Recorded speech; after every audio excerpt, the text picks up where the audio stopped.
We are committed to creating and sharing knowledge that empowers children and young people to understand the steps they can take to reduce their risks, increase their resilience to mental health problems, and improve their mental health.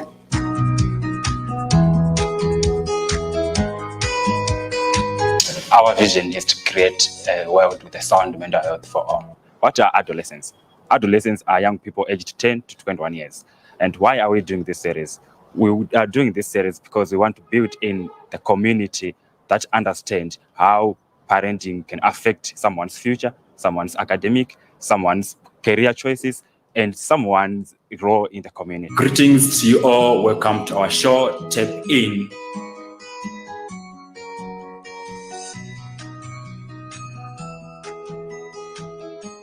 A certain somebody and hoping that that someone understands the information, because with basic communication I could tell you something and then you could not listen, or you could just go like, okay, it's fine. But then with effective communication, I need you to understand what it is that I'm saying so that you have a clear picture of whatever it is I'm trying to relate to you.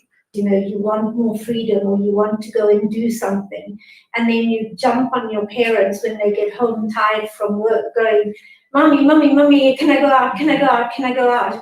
And, you know, what is the likely response you're going to get? Is like, yeah, get out. If you don't consider the environment and you just undress your child in front of, his or her friends, then he or she won't be able to get what you're trying to say, even if you were right in saying something that you were saying. But you need to consider that there's a right space, right environment for you to convey your message.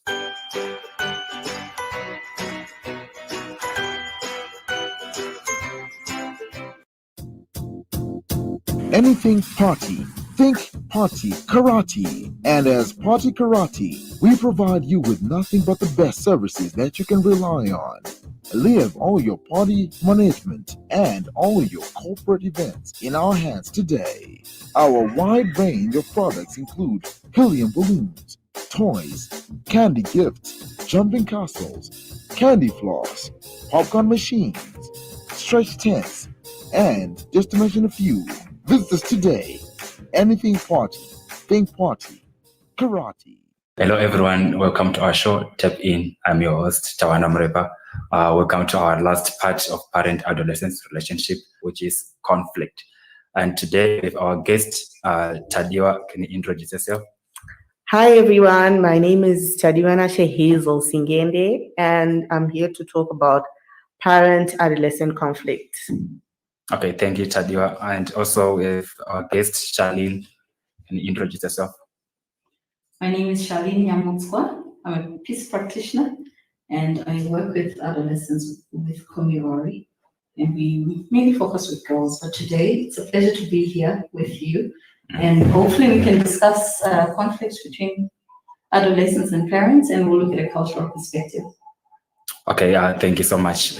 So we want to understand the concept of conflict, So I would like to ask you some questions like, what is conflict, before we go deeper into our discussion? What is conflict from your own perspective? Start from you, Tadiwa. Oh, okay. In my view, I think conflict is when there is disagreement. It can be about something productive or constructive, or it can be about something that you may view as trivial, but still when there's disagreement, I think we can say that there's conflict. Okay, yeah, Charlene. So true. It's incompatibility, as you have just said, in values, in interests, in goals between two people, groups, and in the case that we're looking at today, incompatibility between adolescents and their parents. Okay, and you also mentioned that you're going to talk about culture. And what's your view? What is culture? Okay, summatively, I would say culture is a way of life for a group of people. It is for different communities in knowledge, in customs, in behavior, in their values. It's how a group of people live their lives, and the things that they value and the things that they do. Okay, all right. Back to Tadia, what are the causes of parent-adolescent conflict? I think there are a lot of causes for parent-adolescent conflict, but a few, let me just start by two that I think are the most problematic. I think issue about appearance, like what are you wearing? Are you things like piercings, tattoos? It's a big issue between parents and adolescents because I think most parents don't understand why you need to pierce your ear from the bottom here to the top, why you need to pierce your nose. They just feel like it's a Western way of doing things, I guess. And they never really did it when they were our age. So they also don't understand why someone would want to do that. And they feel like it portrays a different image about their child. It makes them look like they have loose morals or whatever way that they feel does not align with the way they want their child to be viewed by the people. And another thing is dressing. Some parents don't want their, let's say the girl child, they don't want their girls to be wearing short skirts, shorts, or revealing clothes with cleavage or the back out or whichever way. Most parents wouldn't want their children to be going around wearing clothes like that they feel are too revealing for the public eye and also portray them in a certain light, in a negative light. Okay. So I want to ask you about culture now, the interference of culture from what she just said. Interesting that you say that because, well, let me just highlight that culture differs from community to community, and culture is dynamic. You see, this is a really topical issue with most teenagers and also with their parents. Now the thing is, our parents in the time, or most parents in the time that they were teens, they wore a different dress code. And now that the children are here, they cannot immediately accustom to that. What may seem unacceptable in some societies or in some families could be acceptable in other societies and other families. Now, I take, for example, we've quite a big thing on globalization now. We have a community that is really driven now by what we see, TV and internet and all that. So it influences how children relate now and how they want to dress. I'm sure you have seen that some trends, if they come from musicians, every child wants to run with that. You know, they want to fit in and get accustomed. But that is a big problem with parents if it goes against the values of that family. I'll give an example. If a lot of people may remember that in the 70s, there was this big hype of wearing short dresses and big high champ heel shoes, if you remember. And then we moved a bit from that time, and then it wasn't acceptable anymore. We take also, for example, that there was a time that wearing a pair of trousers was not acceptable totally, and it still is not acceptable in some communities. Just to mention, you cannot approach a chief or mambo wearing trousers, or, you know. So it differs from place to place, from family to family. And I can totally understand the clash between modernism and what parents would value from their time. Okay, you said there's a main cause of parent-adolescent conflict. And here there's also issue to do with church. What does church cause parent-adolescent conflict? I think in terms of church and religion, most children want to, right now, like the youth now want to understand, why am I going to church? Why am I believing in Jesus? Why do you believe is there? Why can't I be an atheist? Why can't I be a Muslim, even if my parents are Christian? So the problem comes when a child wants to explore their options in terms of religion, and their parents are saying, we are Christian, in this house, and we are going to go to church. You're going to pray to God, and you're going to pray to Jesus Christ or whatever. You're going to acknowledge that Jesus is there, and you are going to practice what we do in the Christian community. When a child has been exposed to other religions and other ways of praying and going to church, I guess, on the internet with friends and all that, so that causes conflict, because a child at the age of 14 may tell their parents that I don't want to go to church anymore, or I don't want to be Catholic anymore, I want to go to the Seventh-day Church. It's where I feel like it works, and parents don't want to understand that. They just feel like when they lay the law down, you should just follow. You don't have to ask questions, which is also causing conflict, because now children are being taught, or everyone is just being taught, to speak up for themselves, to analyze and think about what they're doing and why they're doing it. They don't just follow anymore. People are being encouraged to make their own decisions and realize why they're making them and if those decisions align with them. So if I feel like the Catholic Church doesn't align with what I want, it's going to cause conflict between me and my parents, because my parents believe we are supposed to go to the Catholic Church. I'm supposed to be wearing my rosary. I'm supposed to be going to mass every day, if it's every day or every Sunday. I'm supposed to be going to catechism classes or whatever. And I don't feel like that aligns with my brand, per se, I can say. With who I am, I just feel like maybe I went to a seventh-day school, high school. I was in boarding school and I went to a seventh-day school, and I just felt like this makes so much sense when I was there than where I'm at. Okay. But then when you tell your parents that, they don't take it well. Okay. All right. And also there's the issue of curfew. I want to add on some aspects, some cultural aspect on the issue of religion, church, and also curfew. Okay.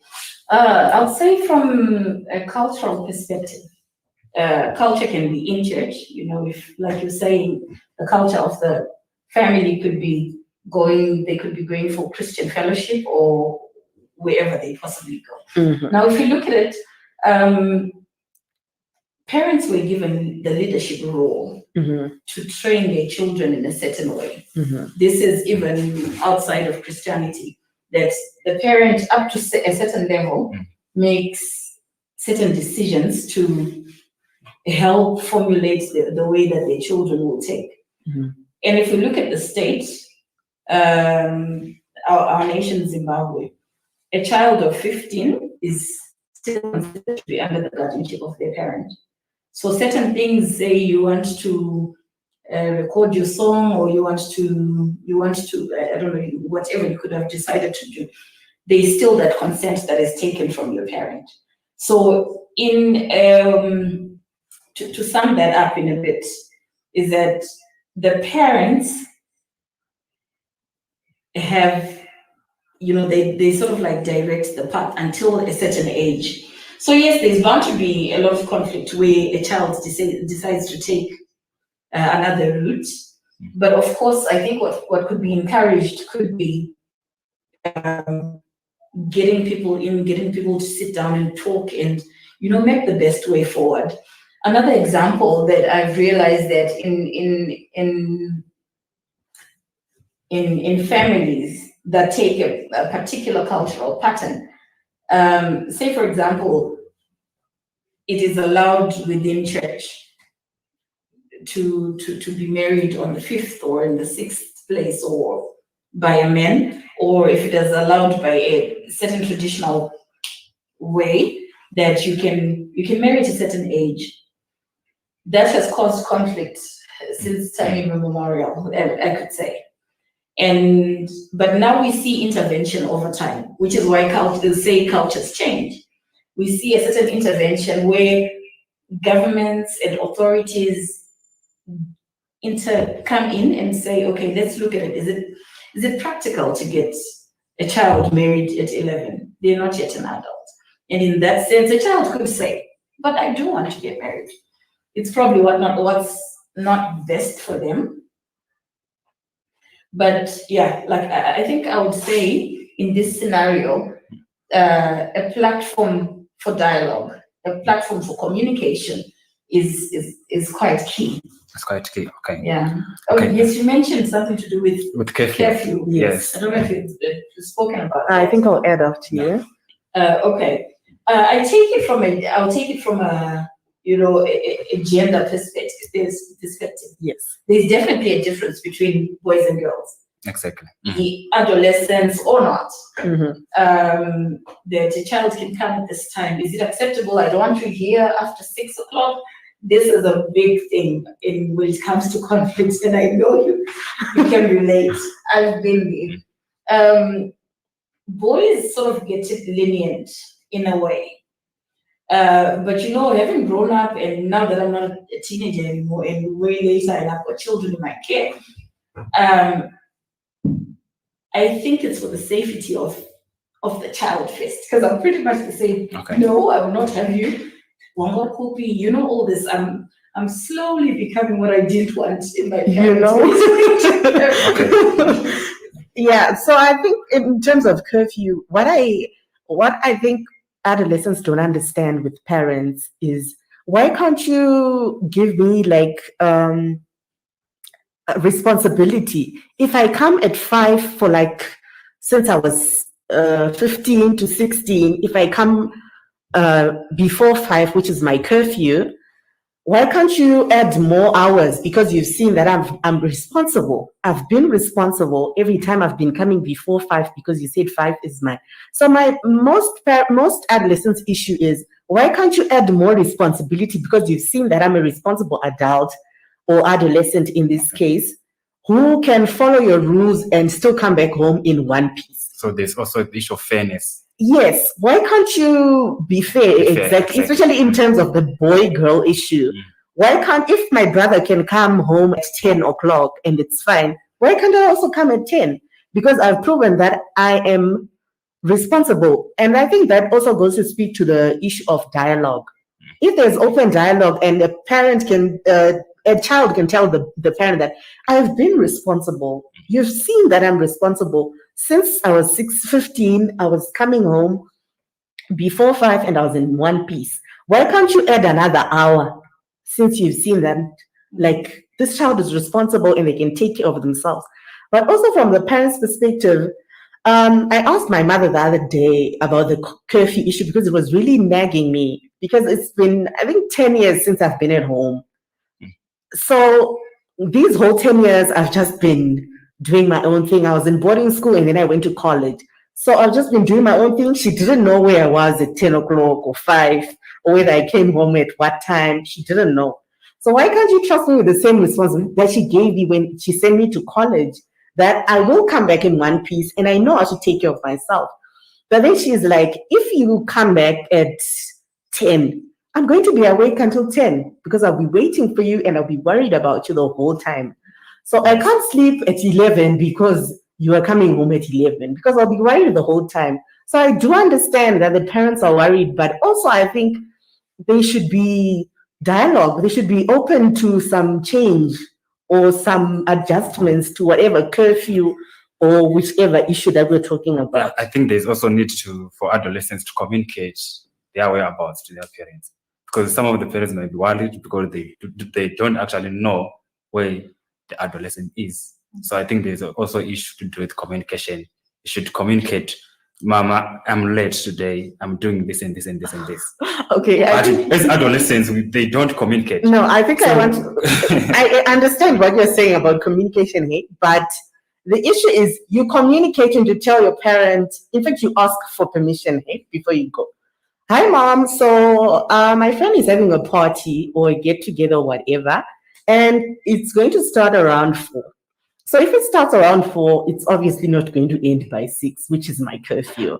So can you give me a chance? The parents will come and drop me off after, right? Or the brother or whoever will come and drop me off after the party. It ends at 8. Your parent would be like, no, if you're going to go there and it ends at 8, it means you can't go because it's after your curfew.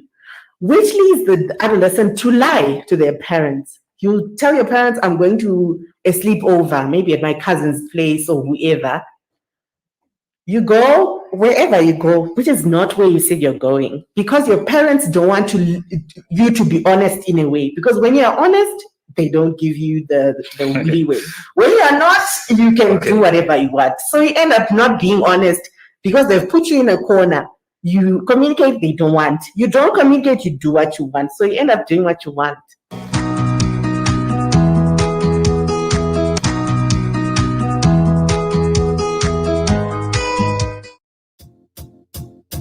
Anything party, think party karate. And as Party Karate, we provide you with nothing but the best services that you can rely on. Leave all your party management and all your corporate events in our hands today. Our wide range of products include helium balloons, toys, candy gifts, jumping castles, candy floss, popcorn machines, stretch tents, and just to mention a few. Visit us today. Anything party, think party, karate.